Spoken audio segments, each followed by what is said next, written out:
Good morning, good afternoon, and good evening to everyone. Thank you so much for joining us today on our personal development and training. Today is the last Tuesday of the month. Can you believe it? I don't know about you, but this month has flown by. But I have a special guest for you. Today we're doing our personal development, and we're going to hear all about Susan Allan. Now, you probably know Susan Allan very much from her Thursday shows where she invites doctors and health practitioners and she goes in depth on her product. But we're going to really learn more about what makes Susan tick, what her life was all about, and what she did to traverse through her issues and hardships and how she got to where she is today. Susan, are you with us today? I'm here. Thank you so much, Wendy. I'm really excited. Yes, I'm so excited to have you here today. So Susan, so that we do have a proper introduction, could you please let everybody know a little bit about you? What is it you do today? And just let us, and where you're from. You bet. I live in Santa Barbara. I'm from New York City, and I'm the founder of the Marriage Forum Incorporated. And we have a number of trademarks. One is Heart Space, which is heart-to-heart human communication, so that you can motivate and inspire people to co-create with you. Of course, that's perfect for Lifewave, isn't it? And another brand is the Divorce Forum, so you can peacefully resolve issues even when they seem impossible. And actually, that's pretty much online with some of the Lifewave prospects as well, And the other division I have, because of my 23 very, very successful years of the big career in fashion, it's called the Sales Forum. And so what we're going to speak about today, I suppose, is how I ended up here and what this crazy journey has been like. And I say that everyone's life is a hero's journey. Yeah. And Allan, Susan, you're in the perfect, talk about Lifewave must have been such a gift to land in your lap, because it was like, wow, this so complements everything. And I know you're a service woman. We're like that way. And what a beautiful way to come forth and be of service to this, hundreds of thousands of people that are here in Lifewave, to guide them and to help them, especially with this business, but in general, on personal level too. And that's what we're here for today. So, Susan, where did you grow up, and what was your childhood like? Well, let me give you a context. So my favorite quote is from Helen Keller. Helen Keller couldn't see, couldn't hear, couldn't speak, and inspired hundreds of millions of people. And if you haven't seen The Miracle Worker, the movie made about her, by all means do immediately. So why did that inspire me? I was raised by a family that was very mission-driven, completely mission-driven, but you would never know that if you saw where we lived on Park Avenue.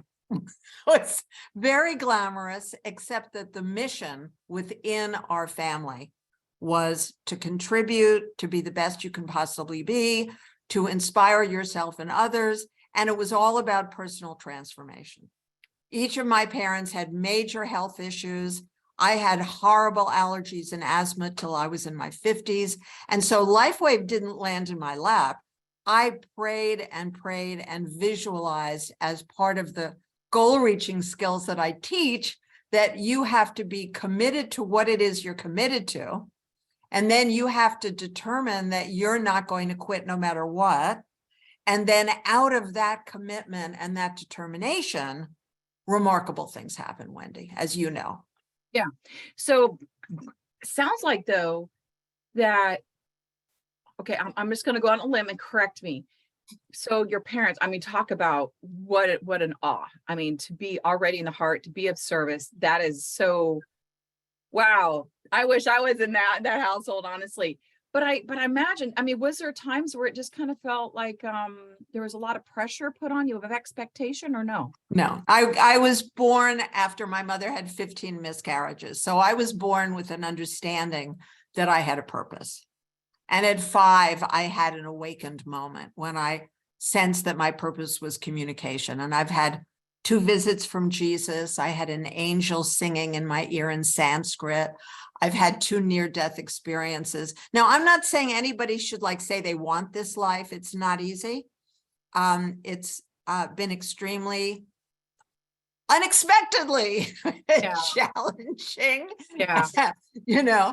And I've had a lot of friends who were psychics and, trans channels and all that who've said to me, oh my goodness. And then I had a friend who was a numerology specialist who did my numbers and who said, oh, well, now I understand, that kind of thing. So On the ground, it's just, you keep going no matter what. That's the message. Yeah.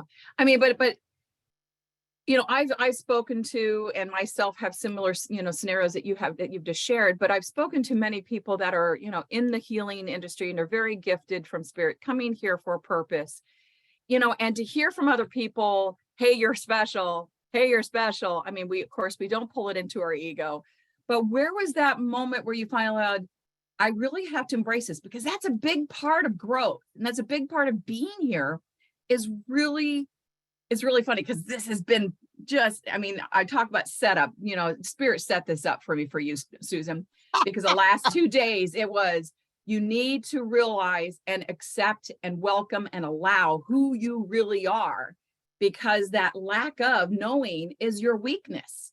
And if you have that knowingness, you have no weaknesses. And so where was that moment where you finally went, forgive me, I'm going to do this. Oh, I'm accepting it. I'm embracing it. What was that key point for you? When my second husband attempted to murder me at point blank range because he was jealous and wanted the money that I used to have. Wow. So I know everybody was going to want to know a little more about that. So what you feel comfortable with, why don't you fill us the backstory for that? Yeah. So seemed to be a perfectly reasonable person, as far as I could tell, who was driven, to marry me. But I had at that time about 14 or 15 marriage proposals. So that wasn't it. And he seemed to really have a burning desire to be my husband and create a life with me. And I didn't have any other plans at the time. So I just, went forward with it. And I had no idea about his backstory. I had no idea that he was in absolutely desperate financial straits, because he was a doctor. I had no idea that he was so, absolutely panicky.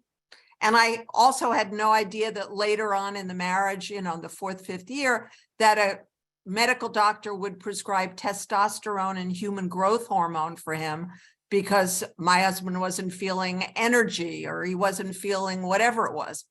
And it wasn't because of any intimacy, because we were already in separate bedrooms.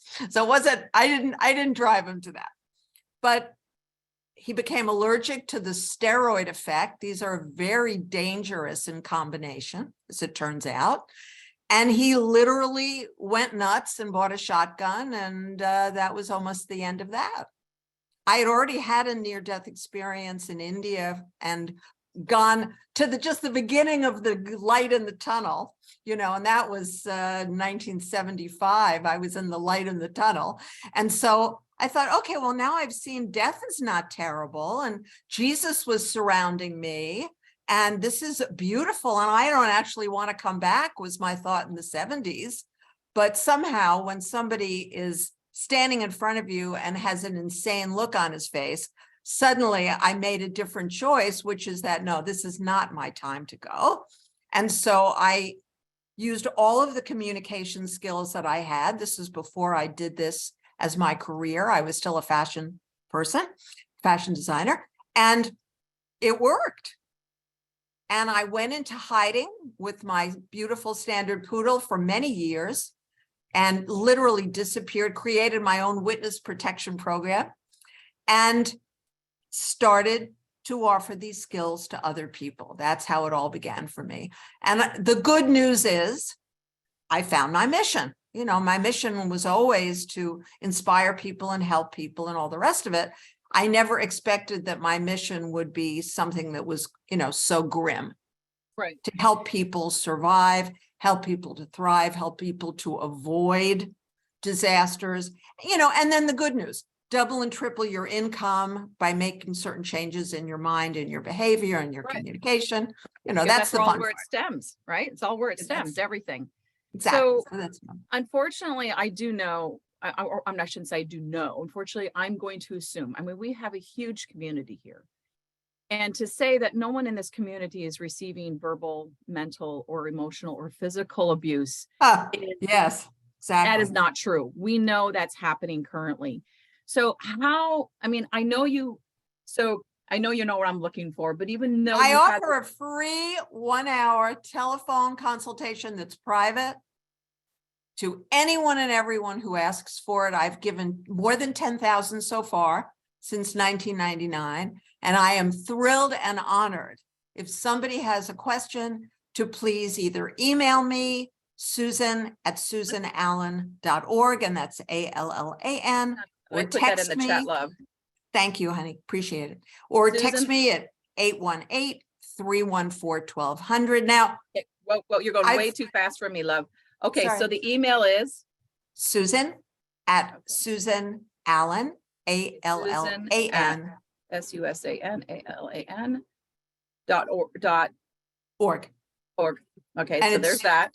The last name is 2 A's and 2 L's. Okay, I got it right, I believe. Yes.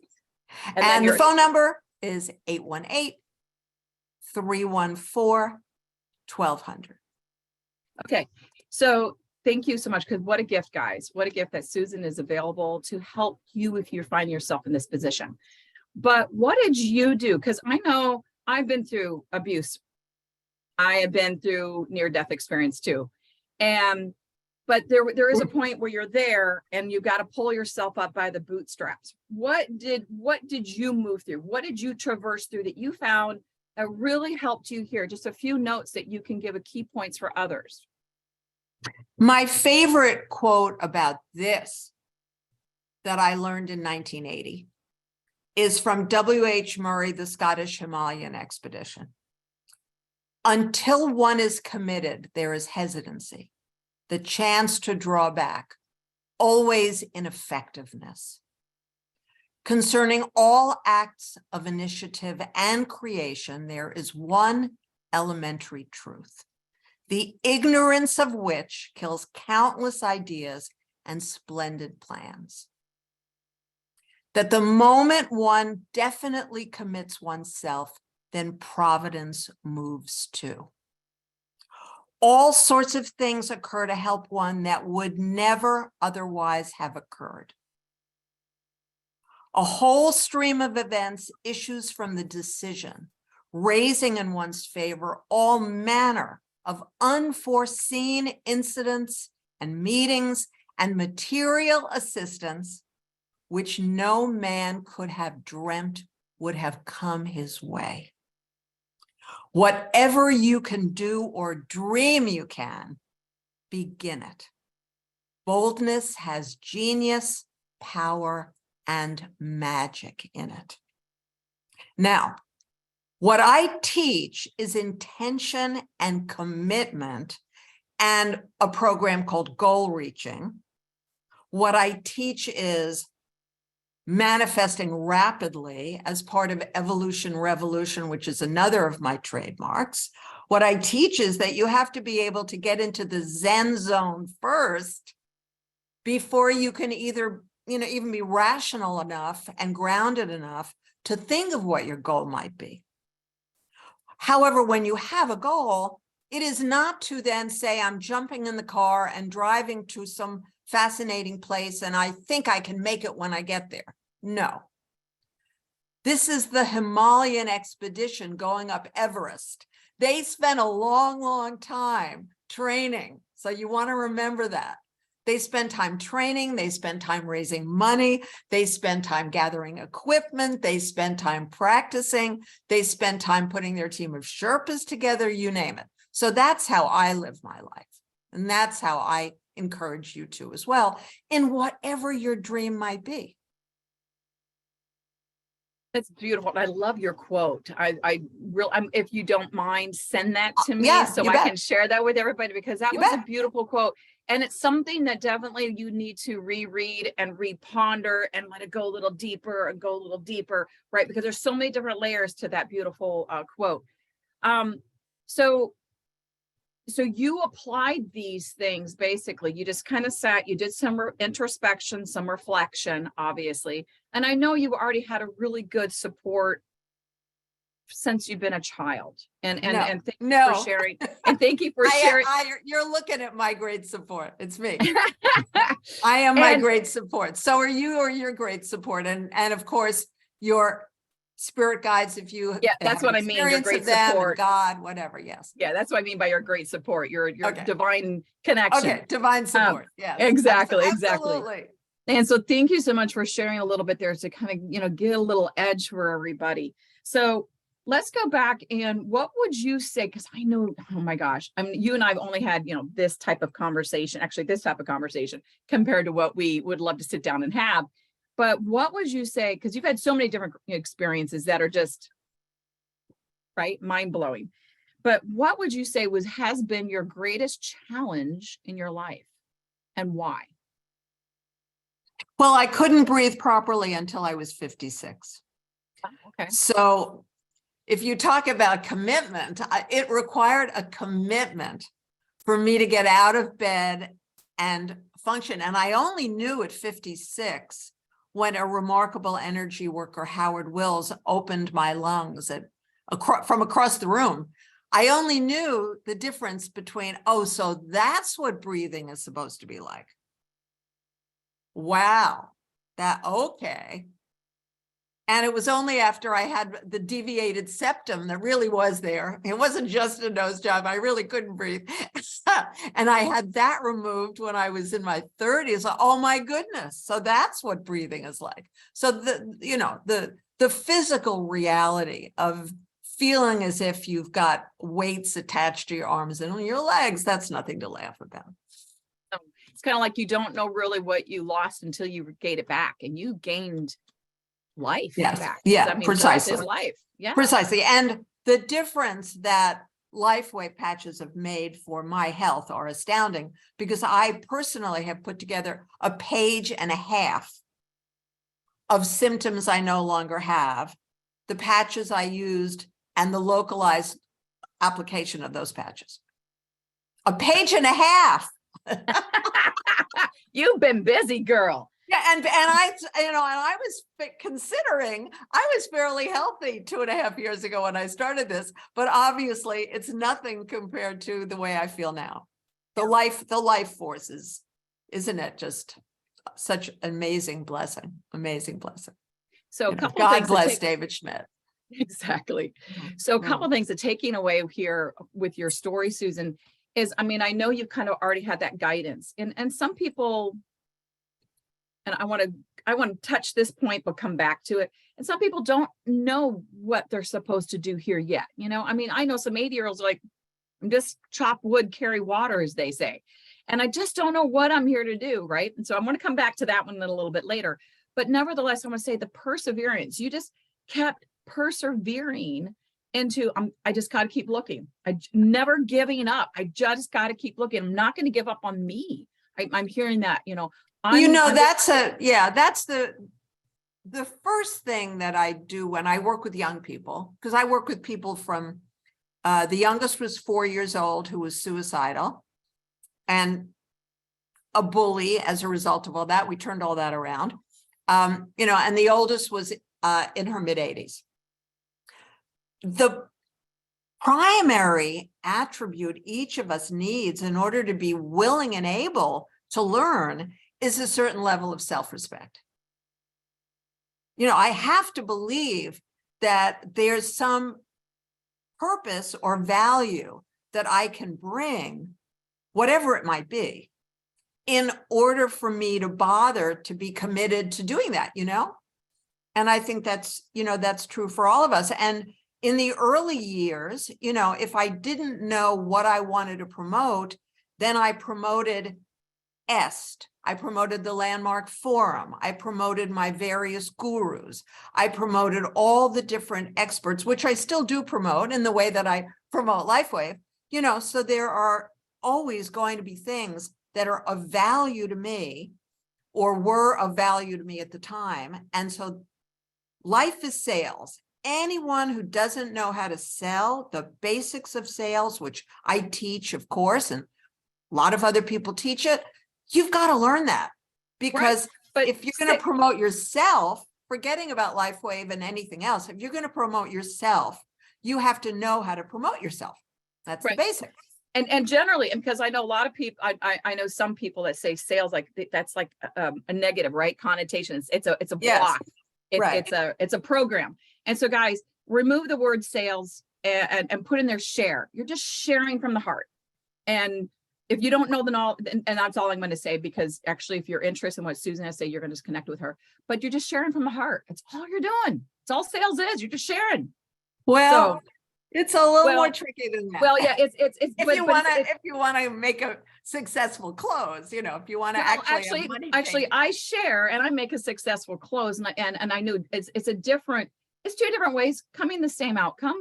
But I'm just saying, I just want to go ahead and kind of wrap it around. So some of the people who do have the block currently, and if you have that block, guys, I can guarantee you Susan's got a way to get rid of that block, because there's many, many different ways to go ahead and get rid of that. I just can't do it. Yes, you can. Perseverance. And you know, your attribute, Wendy, is a tremendous energetic certainty, which I've been told I possess as well, and which is a very important attribute if your purpose in life is to motivate and inspire other people, whether it's your children, your dog, your neighbor, or a potential prospect or distributor. You know, you have to actually give people the experience that what you're saying is real, and you know it's real, and you believe it. And Wendy is a genius with this. And I don't know Wendy very well. The fact that I got that from my first 5 minutes on the phone with Wendy, you know? So that's something that anybody who doesn't already know how to do that, I hope they model that from you, you know? And vice versa. I mean, that's why everybody gravitates to different people. I mean, you're amazing. So what was it that I said earlier?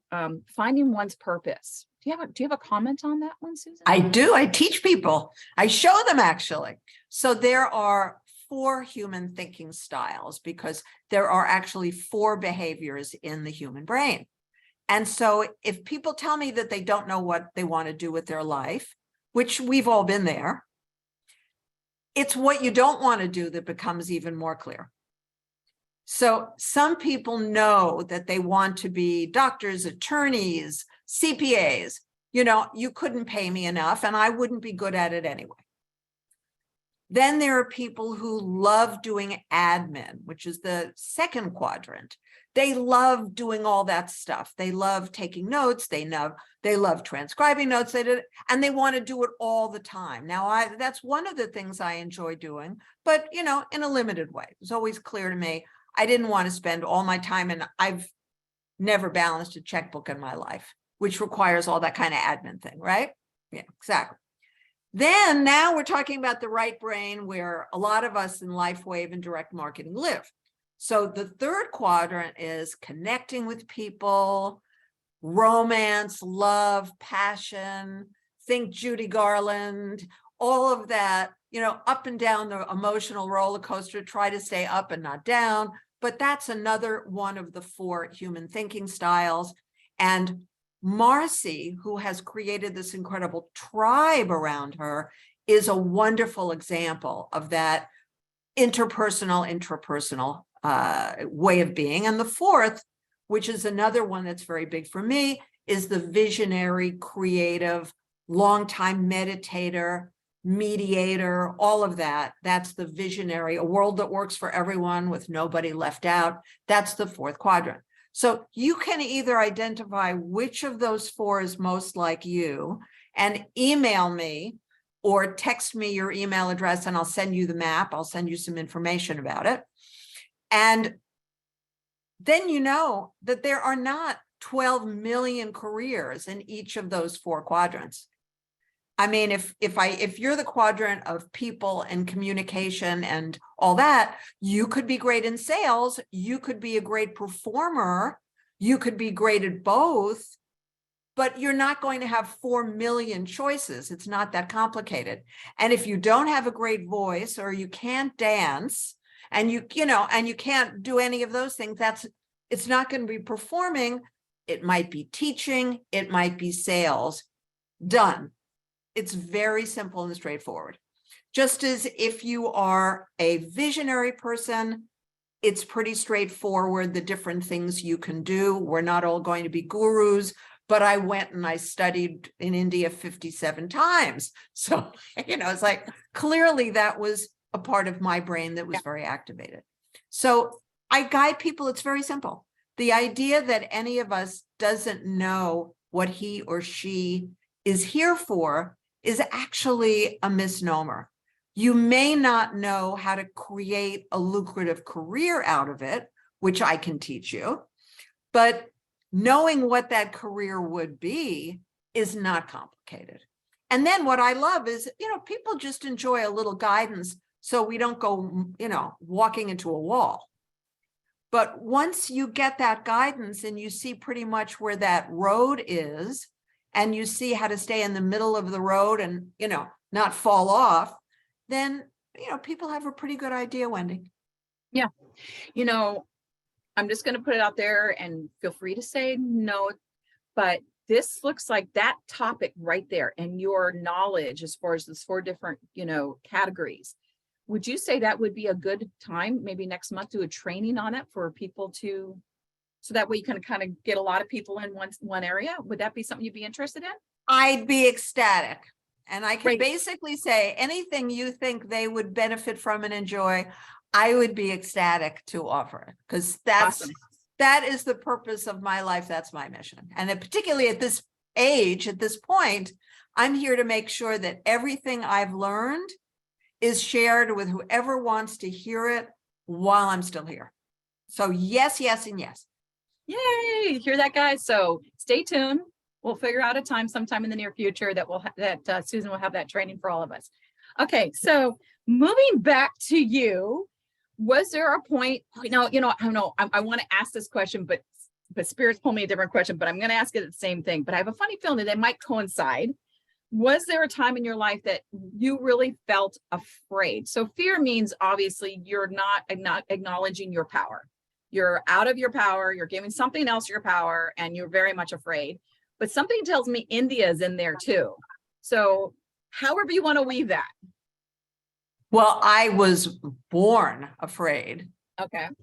Because the circumstances and the programming around me were very unsettling. They were very unsettling. And of course, on top of it, with all those health issues. So I was always afraid.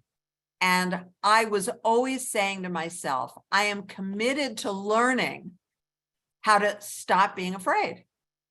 What was it that you were afraid of? Can you pinpoint it, or was it just an overall feeling? It was biochemical, Okay. and it was the result of PTSD from my home environment. Okay. So real authentic PTSD will block. Most people don't know this. They don't understand why the Nirvana patch actually works.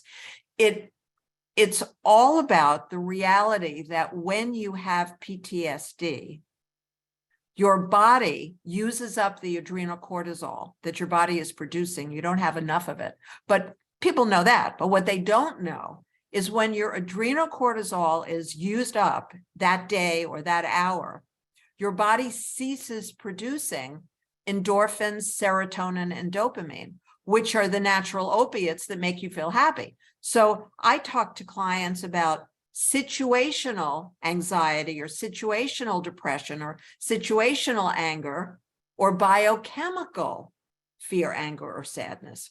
So mine was both. It was biochemical and it was also situational. So I'm being inspired to go through here. So a lot of people I know are like, oh, I don't have PTSD. I've never been to the war. I never fought anything. I haven't been in an abusive relationship. But little do people realize that even going through 2020 and 2021, when you are suppressed on a consistent time period, you have PTSD. Can you explain to people a little bit Yes. about what PTSD actually kind of looks like, because, even though I've had an abusive childhood, I thought I went ahead and I've cleared that up, right? I've gone to my counseling, I've gone to my healings, I'm good. And then 5 years ago, I was like, holy crap. I, finally took put myself under a microscope and goes, oh my gosh, I'm still exhibiting the wounded child, and I'm still being that person, preparing for that next assault. So, it's interesting if you're not really aware of it. So could you please kind of share that for everybody? Yes, and that's so brilliant, Wendy, that you keep paying attention and keep cleaning up and clearing out whatever you observe. Well, first of all, there's genetic PTSD. So I was watching the war in Ukraine, and as far as I knew, my father's parents came from Kiev, but they weren't Ukrainian as far as I knew. They were from somewhere else in Russia. So I thought I had two Austrian grandparents and great grandparents and two Russian or German or whatever right? Okay, well, Ancestry doesn't agree. And Ancestry, which I finally joined, informs me that all four of my great grandparents came from places that were, yes, in the Austro-Hungarian Empire, but guess what? They're all in what we call Ukraine. So I had been feeling very strange ever since the war started, whenever I thought about it or whenever I turned on the news. It wasn't a political thing. It was just something was weird. Now, remember, the cells in our body do not last longer than 7 years. That's the maximum. So there's not a cell in my body that has anything to do with Ukraine. And my father's been dead since I was 19. And I don't recall him even talking about his parents in Kiev, like at all. And so it's not anything that's logical and practical.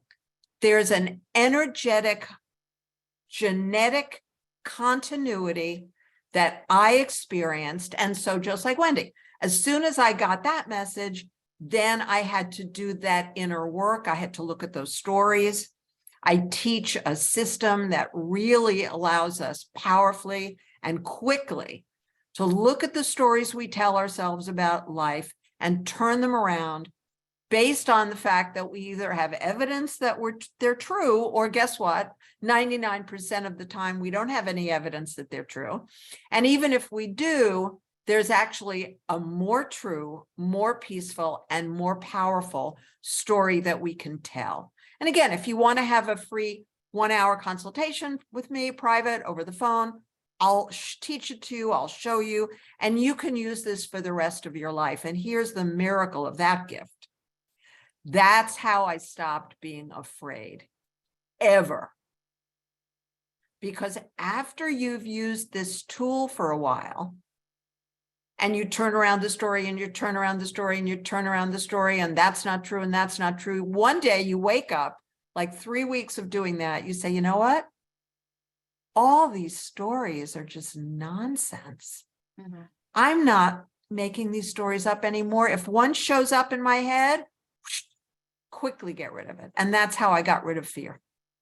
So would you say, so two things I want to comment here. So would you say that anxiety, someone gets angst either in the moment or constantly angst, that is, yes, linked to that of some sort of PTSD? Yes, that's what I would absolutely, because my mother, who grew up with her father, who I never met, he died before I was born, she didn't have any of this. My mother had zero PTSD. My mother was an adventurous person who did all sorts of adventurous things. It never occurred to her all the 26 things I could have told her that could go wrong. She used to ski in the days when they hadn't discovered the snowplow yet. And I mean, skiing like that. So she would go to the top of a hill, wherever this was, and they would just ski down. And then at the bottom, they would do something with their skis. I don't know, whatever it was. I 100 years later, I learned how to ski on the bunny slope, and I had 43 lessons, and I had an Olympic coach take me privately, So yeah, it's biochemical and it's in the cellular structure, and we have to get it out through controlling our mind, and we can. Yeah. So the other part that came up, and so I'm for my purpose, I'm trying to see if I think we're on the same page. So from when I can view people and infants, when you're in the womb, and if the parent has this over amount of energy, whether if it's anger or it doesn't matter, an overcharging energy that's in the body, the infant will take it from the parent to try to make the parent so they're more available to take care of the child. That's automatically, energetically what happens. Is that basically what you're talking about when you're saying generational? I would say also that since my mother had had these 15 miscarriages before I was born, Oh, and gosh, she big was time. on, unimaginable. And she Yeah. was on 7 months of bed rest in order to give birth to me. I can only imagine that even though she didn't have PTSD, she did around the issue of childbirth. Right. And so she would have been laying there worried. Yeah. And I know that she was in a state of panic in the delivery room because she told me. Yeah. So, yeah. And so I was in the you womb. you had to cut through that energy. Well, I was in a soup. Basically, when we're in the womb, we're in a soup, right? So what's the biochemistry in the soup? And certainly it was loaded with adrenal cortisol in my case. Yeah. Wow. And so you were like, literally you were on fire, in not a positive, but not a symbolic, great positive way, but you were on fire in a different way, coming out into the world with this, angst. God bless you, dear Lord. That's all I can say. I mean, it's one thing Here, right, and yet here I am. But and here you are. So see, guys, there's evidence you can get through this. It literally took $1 million of my attending workshops, seminars, intensives, retreats, and courses in America and India, all the time, not to mention therapy, but workshops, intensives, courses, and trainings. Thank God I'm a child of the 70s, that I was able to be part of the human potential movement, because I can't imagine, nothing good would have happened if I hadn't to constantly be in a course or training. Exactly. And everybody, this doesn't mean you have to spend $1 million. No, that's not what she's saying. She's saying that was so you don't have to. Exactly. You can just go talk to Susan. That's right. And so I think I'm going to talk to you, Susan, that, again, maybe in 2 or 3 months, we have a special on PTSD and all the different types of PTSD. Because I don't think I really, really, really believe 100% that majority of the people hold PTSD. Granted, there's different levels to it, but they're not aware of it. And they just think, this anxiety is a normal thing. And not the anxiety that you hear people go, oh my gosh, anxiety, I can't breathe, I can't move. But it's just enough where it's stifling, where it's slowing you down in your life. It's stifling to the point where it's not inspiring you. It's stifling where you're not motivated. Guys, that's PTSD. And it is still stifling, and you can get out of it. Yes. And particularly when I suggest to people who tell me their anxiety levels, put the eon in the center of your forehead at night. And people just go, because that's what the eon patch does. That's what it provides. It's that just relaxation of the SOD.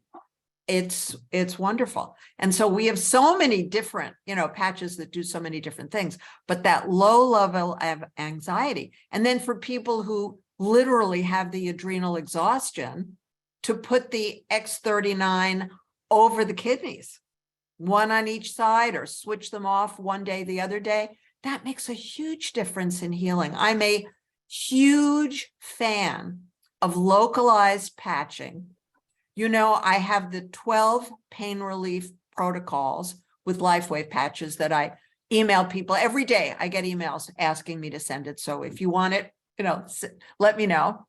And then on top of those, which is just pain related, once I had been using the X39 and in the center points back of the neck, below the belly button for a while, it occurred to me, well, what about all these symptoms that come and go that I want to just go and stay away? So then I started moving the X39 and the Eon to specific places on my body. And that's how I got a page and a half of no more symptoms. Awesome. Yeah. So everybody, I put Suzanne's email in the chat. Feel free. And for those who are seeing this on the caption, it's Susan, SUSAN, at Susan, SUSAN, Allan, ALLAN.org. And feel free to reach out and she'll send those to you guys. So let's kind of get back to that. I mean, this is just yummy, juicy conversation. And we both knew this was going to happen anyway. We could be here for 3 hours, I'm sure, but we need to bring this back to you. So I want to go back to that fear. So having the fear of a child, this might bite me in the butt, having that fear of a child, you know, kind of really, for most children, come on, Susan, help me out here, will overwhelm them. And all they do, they're engulfed in that, you know, chemical reaction, and they don't see the way to get out, right? And did you ever experience that, or so this is because I'm trying to backtrack for everybody else who doesn't have that sixth sense. Were you ever in that soup? And then, and when did you realize, how do I get out? Or were you always, yes, I see this, but I'm observing myself having this issue, and I know I need to go find help? Well, I always knew that there had to be another way to live. I always knew that from the time I was 5 and I had this awakened experience. So I knew that. However, I also knew that I was miserable. And I remember, you know, I was a devotee of a number of different gurus. And I remember, and I was drawn to that because they were authentically happy. They had authentic power. They brought the world to them in a way they chose. Most of them started sitting under a mango tree with an empty bowl. So I knew something was going on that looked exciting to me.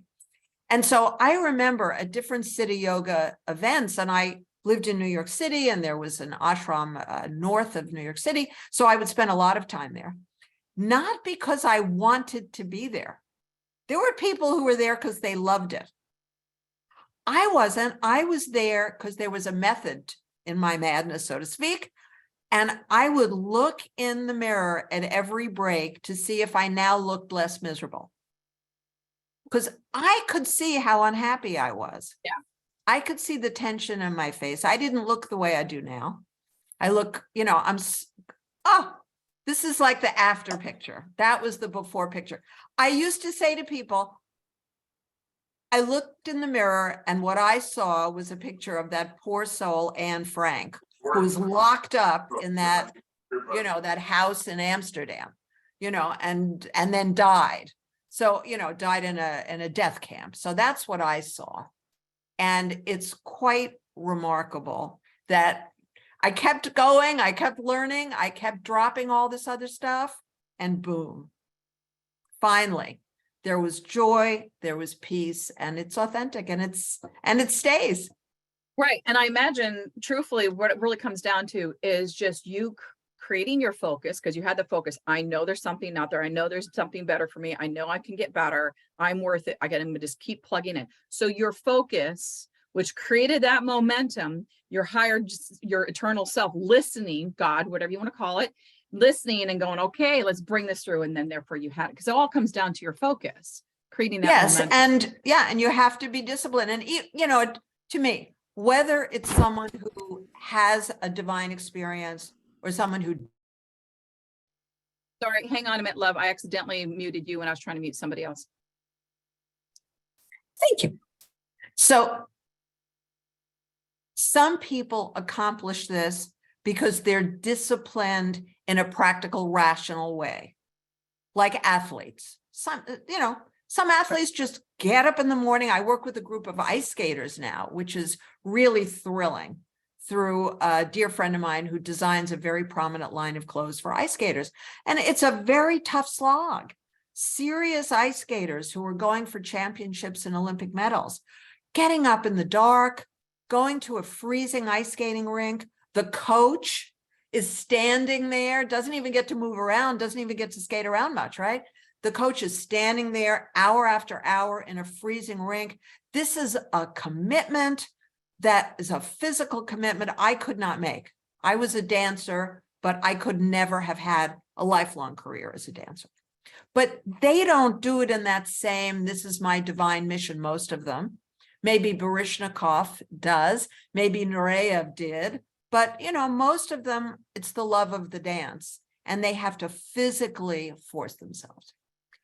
I say that you've got to be able to awaken that spiritual connection if you want it to be easier.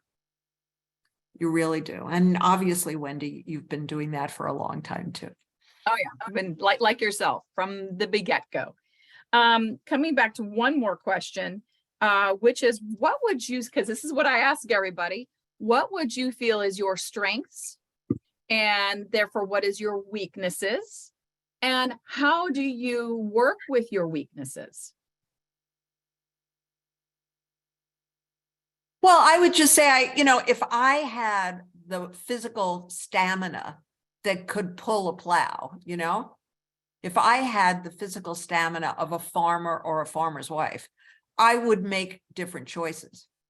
But because I don't and never have, though I now can swim 60 or even 84 laps in the pool each day, I can do that thanks to everything I've done plus Lifewave, But because of that, I've had to develop solutions and strategies, and I'm a systems analyst of life. And so my clients really benefit because I don't want them to do the longest and most arduous way. I show them how to do it like fast. Wait, think smarter versus work harder. So what are, if you don't mind sharing, what would you, so your weaknesses are maybe not physical strength or endurance, like I know what I used to have in my 20s. I'd love to have that back. And I do believe it will happen. But nevertheless, so how do you overcome that for yourself? I've worked my brain every single day, and I work my brain in a very specific way. For years, I would do the New York Times crossword puzzle every single day. It's the most complicated crossword puzzle in America. Then recently, I didn't need to do that anymore. I kind of got bored with it because I had done them all the way back for years and years and years. I decided, okay, brain speed. So now I've been winning solitaire, not for money online, but just to play solitaire online. I can play a game of solitaire and I can win it in about 2 minutes. And what is interesting to me is, assuming that I'm in the oldest range of anybody playing online or anything, then I finish and 5 of the other people are still playing. And I win about 60% of the games, which, you clear the board. So it's about using my brain in a focused, consistent manner. Now, why is this important? Because if you're someone who used to live on an emotional roller coaster, as I did, and then you're someone who controlled that behavior, as I did, and then you're someone who said, okay, I'm doing whatever I have to do and spending whatever I have to spend, so I don't have to live that way anymore, which I did. And then you're calm and peaceful. It's very valuable to know that only 1 quadrant of the human brain, one of those 4 boxes, has emotions. So if you want to get out of a negative emotional state, you can logically analyze something because there's no emotion up there. You can plan, organize, and make a to-do list or series of to-do lists because there's no emotion there. Or you can meditate, do yoga. There's no emotion there. The only emotions, which is where you're going to feel fear, anger, and sadness, are connecting with other people, performing, teaching, music, dance, that kind of thing. So now, if I had known this when I was 15, can you imagine? So if you have, don't we wish? if you have children or grandchildren, I always say to my clients, please teach your family this. or I will, if you want me to teach them, great, but please don't let your children suffer, because controlling the mind is the answer to everything, just like controlling the body. Now, I really make a really close correlation, guys. Controlling is not the same thing as distracting. Boy, do we sink ourselves into distraction so that we don't feel, see, or look at what our issues are. That can be an addiction in itself. And it's also a sabotage type addiction as well. So be careful, because controlling is to prevent yourself from going there, correct, Susan? But it's the mentality. So as I decided to start playing solitaire online to accelerate brain speed, practice brain speed, I spoke to one of my dearest friends about her child who loves computer games more than the family wishes he did. I said, I want you to understand, this is great. I see my brain hemispheres aligning in a more powerful way than ever before. So that's one thing I'm getting out of this. I'm absolutely seeing brain speed increases. And so you could see two people playing solitaire online, and they might look like they're doing it for the same reason, but one is distracted, one is avoiding dealing with his or her life. And I can tell you for a fact, I'm doing it, and I'm doing it in a focused, intentional way to produce clear results that I desire. Hear that, folks? Intentional. That's the key word. You can, I don't know how to say this. I know of some sages who choose to embark upon using certain substances, and not out of a recreational part, which can cause harm to your body, but with an intentional aspect, which can bring some great growth to your body. Intention is the big key here. Thank you for making that point. So Susan, because we're kind of getting ready to close up, other than, and don't get me wrong, I'm not trying to downplay, other than your guidance and your tools and your classes and one-on-one counseling, yes, absolutely, guys, fantastic. But what could you recommend, or do you recommend, like, I really like this author, or I really like following this person on YouTube? Is there anything that you gravitate toward that, maybe other people would like to look into and go, oh my gosh, this really speaks to me? Yeah, sure. I've studied all of them. It's really person specific.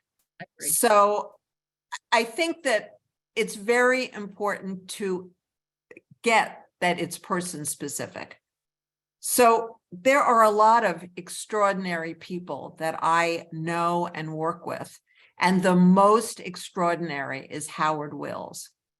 And Howard Wills has done 11 TV shows for me, and they're all on my YouTube channel. And my YouTube channel, which is where the 36 shows with Marcy and I are housed, and where this will be housed, Wendy, if you can get me the link for the last one, I'd be really grateful. And so that's all at youtube.com/Susan Allan 2001. youtube.com/Susan Allan 2001. Howard Wills is the most extraordinary being that I think has existed since any of the great enlightened masters of ancient times, not even current times, but ancient times. And he literally is the one that clears out all the ancient genetic mess that we're carrying around. And so he is one of the most extraordinary people. And everything that Joe Dispenza says about the brain is really true. It's just unfortunate that Howard Wills can clear out all these, chronic, horrible illnesses, and Joe Dispenza has not had that result. So listen to what Joe says about the brain, but be careful about the other promises he makes. Well, so that kind of reminds me, Susan, of, there's something for everybody, guys. If you gravitate to Joe, great. If you don't bother about it. That just means you're not on the same level when it comes to vibration, and it's not meant, that information is not meant for you.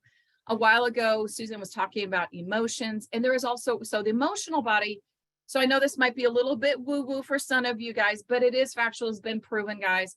So on your energy, when it comes to your physical body, is the most dense. Then comes the mental body, then comes the emotional body, then the etheric, and then the spiritual. Your emotional body bridges the two below and the two above. And there are ways, definitely, I teach a way, I know Susan teaches a way of how to clear out that emotional body so you don't have those triggers anymore. So you don't have to work on trying to go to different places as well. So there's definitely many different opportunities here for you guys. And we may, I can totally see Susan and I, our brains are like right now, we're gearing, oh, we could do so many things together. And I'm sure you're going to see many more conversations between Susan and I, because honestly, Susan, you ignite my spirit, because this is where I actually truly speak from. So I know you and I could really go down a rabbit hole, but we probably are going to lose a lot of people in that conversation. So I'm trying to really keep it very respectful in different areas. So that being said, does anybody have, we probably have time for maybe one or two questions. So if so, please raise your hand and we will call on you. In the meantime, Susan, do you have anything you'd like to actually say anything while we're waiting for those people to raise their hands? Yes, and when you talk about things that are valuable, for anyone who has never seen the movie, What the Bleep Do We Know? And you mentioned the rabbit hole, and then there was the second version of outtakes called Down the Rabbit Hole.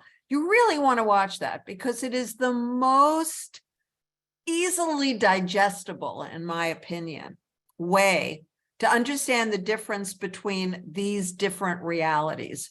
The 3D world we live in, the fourth dimensional world some people live in, and then the fifth dimensional world we're going to end up in. There's actually someone with a question. Go ahead, Karen. I really don't want to ask how old anybody is, but how long have you been using the patches, and who introduced you to the patches? Like how was it brought into your life?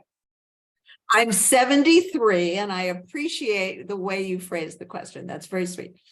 So, I mean, it's not impressive if I said that I was 20 years younger than that, right? This is like a triumph. So I was sitting on an antique chair praying for a solution to the disintegration of the human body over time due to age. And I'm really good at praying for something that's important to me, whether it's the most flimsy, superficial thing in the world, like I want to meet Warren Beatty and have a shot at him, which I had 3 times, or something and turn down, or I want to go to the Oscars and I did, I can have very silly, superficial goals and reach them, have the opportunity, or something as essential as that one.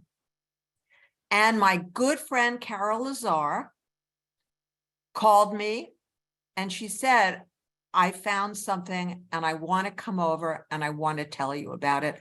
This will change your life. And Carol is a remarkable information source. She is spectacular about that. And so I said, yeah, of course. And she walked up the stairs to see me, and her face and her skin were glowing as I had never seen before. It was a different Carol. And she had only been using the patches for about, I think, 6 weeks at that point. And maybe just the X39 and the Eon, and that was it. She gave me a couple of X39. By the second day, I had a different brain. I was back, like back. I love that. I love that so much. So Thank you, Karen. Yeah, thank you, Karen. I apologize for not saying that. Thank you. We do have one more, and if you could just make it short in case one other question comes up. We had another request. Could you please go over when someone has PTSD, what exactly happens to the adrenals again? This is from my genius doctor, Dr. Patricia Fitzgerald, who taught me this in 1994, that the adrenals become exhausted because you're in this fight, flight, freeze phase, like on and off throughout whatever period of time. And so your adrenals are doing their very best to manufacture enough adrenal cortisol, and it's never enough. and your adrenals become exhausted. And for some of us, you can actually feel an ache there, but not for everybody. And so when the adrenal cortisol is used up, your body stops producing serotonin, dopamine, and endorphins, oxytocin, all the neurotransmitters that make the difference in feeling happy and cheerful and hopeful, or the opposite, exhausted, frightened, hopeless, you know? And so there's actually a saliva and urine test that you can take to find out exactly what adrenal cortisol level you have and your neurotransmitter levels. And then you can, of course, use our patches, and you may need some additional support as well, because there's adrenal cortisol support that you can take. And just because David hasn't made a patch for that yet, that's all. And I like to point out, guys, that when you fry you can fry your adrenals, which doesn't mean they don't come back, but you can fry them. And that can affect your thyroid. I think, I'm sorry, I was looking at other things, but I think you just mentioned that as well. But it affects your nervous system, as we all know, right?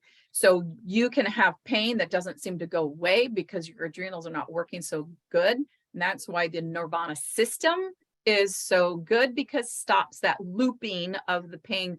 So when you have pain, your body goes through what's called a loop system. It goes pain, brain, and the brain goes pain, and it goes, okay, pain, brain. It constantly loops. The Nirvana system, so I'm meaning the patch and the homeopathics, definitely stop. And I'm a testament of that. I've been having pain all last year due to gotten an accident and wouldn't go away. And yes, I'm still having PTSD. I'm going to be talking to Susan later. I think you guys might want to talk to Susan about that. But anyways, is that I finally, came across, oh yeah, the Nirvana system, even myself, I have been through 3 to 4 decades of training, but you kind of forget what you learned, 30 years ago. And just the same, all of a sudden, kind of, Dr. Stacy was talking with her, and she's like, Wendy, are you on the Nirvana system? I'm like, oh no, why should I be that? I'm not stressed out. And she goes, oh my dear Lord, get on it. That blocks the pain loop. And I'm like, yeah, I knew that. Right. And I went on, and I'm not kidding you guys, within 10 days, my pain was gone, stopped, and it hasn't come back since. So Nirvana Beautiful. system. And now you've given me a 14th pain relief protocol. So if you would write that up for me, Wendy, and email it to me, then I will add it. Because I had 12, and then Patty de Blasio, who's an MD, gave me the 13th. And now I won't send that out until I have your 14th, because I did not know that. Yeah, I mean, she just said the Nirvana system. Now, of course, guys, I use the X39 every single day, the X49 every single day, and the Aeon every single day. Sure. And that might not be in that same 12-hour period. It all depends upon my body, because I always muscle test what my body needs. But nevertheless, yes, I had added the Nirvana, and that made a huge difference for most definitely. Beautiful, beautiful. Okay, so Jan, you unmuted yourself. Did you have a question? I'm 82, and it feels like things are coming down around me, i.e., it's taking longer for me to remember the kinds of, well, you just said you don't remember the things you learned when you were young. I struggle to remember the things that I heard yesterday. I'm better at the things from when I was young, more specific, more particular. Can I ask you a question? Are you using, please say yes. Are you using carnosine every single day? Yes, I just started it because of the call last week. Oh, beautiful. Oh, thank you. So I know for myself, the carnosine made a huge difference. And you use the Eon every day with the X39, right? I've been using that for a month. Oh, so just a month. Okay. I've only been around this for a month. Okay, beautiful. Let me just think for a minute. I just want to reflect on, because I work with a lot of people. So I just want to reflect. It's probably a question of time. As long as you use the X39, the Eon, and the carnosine for 12 hours each and every day. And because my results were so fast, because I had been using a supplement that is the content of the Eon every single day since 1994. So I had no inflammation. So you might benefit from doubling up on the Eon patch because you want to speed this up, right? Well, I I'd like to sound a little more intelligent like I used to be. I also, yeah, I lost that thought. It's okay. If I Sorry, may, guys. Yes. if I may, Jan, also be patient with yourself and compassionate with yourself. Love you and your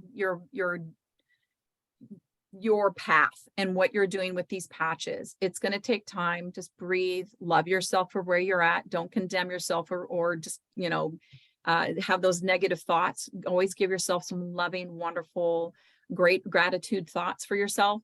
Also make sure you're ingesting the amount of water that you need while being on these patches. A lot of times water will clear out a lot of things. So whatever your body weight is, divide that by 2. And that's the minimum amount of water you should be drinking a day. Add 20 more ounces to it. And that's basically where you want to be within those 2 numbers. If it's hot. Oh, never mind. I lost it again. Well, actually, what's so helpful, Wendy, about reminding Jan and everybody to drink water is there is ample evidence that people have memory loss often just because they're not drinking enough water, forgetting about patches. I mean, people who've never heard of patches maybe never will hear about them. So your amount of water is important. And if there's a memory issue, then get a big bottle that's the correct size, fill it with water in the morning, and then you don't have to think about it. You don't have to think about how many bottles and glasses you drank, But I'd like to hear from you another month and see if you're noticing a difference. I'm sure you will. I'm curious what everybody does if sometimes it's hard for me to be back in the condo in time to do the change to put them on, or I'm not always on that 12-hour on, 12-hour off. Where is it best? Should I go longer on the patches and cut down? Because I think that you need to have an alarm system. I use my cell phone. All of my people have cell phones with that option. Do you have a cell phone that set an alarm? Yeah, a Samsung Note. Okay, so you can set an alarm like the rest of us, twice a day, like I do, and adjust the time. I mean, you can absolutely be back home every 12 hours, unless you're in the Army and they don't let you do what you want to do, and I'm sure you're not. You have that freedom, right? Twice a day, 12 hours off, 12 hours on. It's important. So that's a great noticing that may be one thing that you're not doing yet that you need to adjust. Well, I've been hitting close to it, but sometimes I have 10 hours off. Yeah. But I need to get them back on. So because I'm going out, I put them back on before I go out. Okay, so let's kind of go over this a little bit clearer, Jan. So for starters, the 12 hours is what's highly recommended. Now, if you go just under that or just over that, the world's not going to fall apart, number 1. Number 2, if you put on a certain patch, we'll just say the X39 in the morning, and you take it off in the evening, are you putting on another patch of X39 in the evening? No.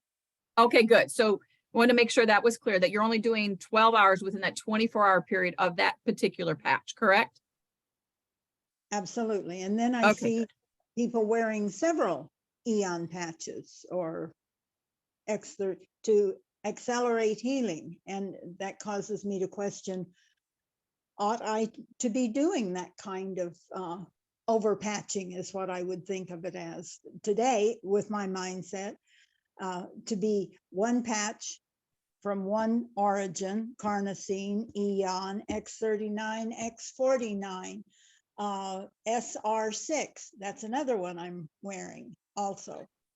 So, and I'm trying to hit that 12-hour mark, but sometimes it's not possible. I think you didn't give yourself the support of an alarm on your phone that you need. I think that's the really important thing, because if you're wearing a patch for 10 hours, then you're kind of throwing money away. 2 hours out of 12, so you don't want to do that. So figure out a time that works for you. For me, I'm always up and awake at 9 a.m. and I'm not running around at 9 a.m. And I am always home 90% of the time, 9 p.m. And if I'm going to an event and I'm not home, I'll just change my patches in the bathroom, wherever I'm going, you know? But I have my alarm. So my alarm is going to remind me. All right, they do silent alarms, don't they? I have to learn my phone too. Technology at 82 is not my friend. Right, exactly. That's the last thing you planned on. Or you could do it the old fashioned way and just, set your alarm that's by your bedside if you're in the house, the old fashioned way. I don't own one. Smart girl. Well, now, Marcy uses multiple patches for multiple purposes. I have often used multiple patches for multiple purposes. And I know a lot of people who do. And, a decision someone makes at 40 and a decision someone makes at 80 plus, they're different purposes. And so my attitude was, somebody said to me, why do you use all those patches? I said at the time, I'm 70 years old and I have a very clear goal and I need to have a perfectly functioning brain and a perfectly functioning body to do that. That's it. I like that. And one more thing, Jan. So if you're not taking a B complex, I highly recommend you add B complex to your regimen. Just make sure that the B12 says methylcobalamin. And because they found that brain issues due to the brain shrinking, and the reason the brain shrinks is due to a lack of B vitamins in the body. And B vitamins will also help your memory. It will help all around. It'll help your energy. It'll help the whole 9 yards. If you want to, you can definitely take down my number and we can talk about this further, which my number is 805-689-7865. 6897. So 805 Yeah. 689 Uh-huh. 7865. Good. Okay. I'm not going to be able, as soon as I get off of this, I have to go out to Goleta because a friend of mine, she fell off the horse. So I'm patching her up 6 ways a Sunday. Oh, you have no idea, Susan. I'll tell you about that when we go. It's just, wow. That's all I can say. So anyways, but later on today, I can definitely reach out and we can talk about that. Okay. Thank you so all much. right. You're so welcome. All right. So let's go ahead and close this up. So any closing thoughts there? I mean, talking with you, Suzanne, thank you is all I can say. I thoroughly enjoyed our conversation. I enjoyed our energy flow. I enjoyed the information that came out. I hope everybody else found it as enlightening as I felt. And I solely look forward to having more training sessions with you. This is fun. This is just fun. I am thrilled to be with you guys. And Wendy, I love being with you. It is such a joy. It's a privilege. And thank you. Thank you, everybody. And how lucky are we that we're in this Lifewave family that is so much more than any of us probably expected, right? It's like the gift that keeps on giving. Yeah, it's wonderful. Thank you, everybody. And thank you so much, Wendy. Oh, love you guys. All righty. So that will conclude today's training of personal development and training session for today of February the 20th with Susan Allan. Next week, feel free to join us as our topic will be how to reinvent your business, how to get back in the groove once again. And we're going to be discussing that between myself and Amy. Amy's going to kill me. What's Amy's last name? Holmesy. Holmesy, thank you. I don't know why that just went bleep. Talk about memory, Amy Holmesy and also April Vaughn. So the three of us are going to be talking about that and kind of hashing back and forth, having like a brainstorming ideas to help you basically how to reinvent your business and how to get back in the groove of working your business once again, especially after the holidays. I don't know about you guys. I still have not gotten into the groove of it yet. So many things are happening in life. So thank you again for joining us. And thank you, Heidi, for helping out there. And we'll see you next week. Bye-bye.